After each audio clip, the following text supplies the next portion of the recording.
Aurel Hermansyah dan Atta Halilintar dipastikan batal menggelar akad nikah di Masjid Istiqlal, Jakarta Pusat pada tanggal 3 April tahun 2021 mendatang.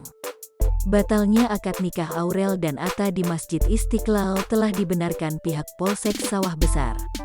Dikutip Tribunnews dari Kompas.com, Kapolsek Sawah Besar, AKP Maulana Mukarom, mengatakan pihaknya telah mendapat informasi mengenai pembatalan tersebut. Ia mengungkapkan lokasi akad nikah Aurel dan Atta dialihkan ke tempat lain.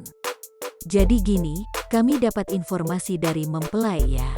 Jadi kegiatan untuk tanggal 3 April akad nikah yang rencananya di Istiqlal itu dibatalkan, terang Maulana, Selasa, tanggal 23 Maret tahun 2021.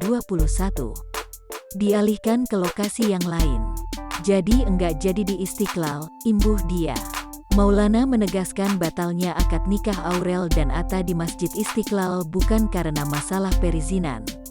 Ia menyebut kemungkinan ada pertimbangan lain dari pihak keluarga yang membuat acara di Masjid Istiqlal dibatalkan. Bukan, itu bukan dari izin. Itu mungkin pertimbangan dari pihak keluarga, tandasnya.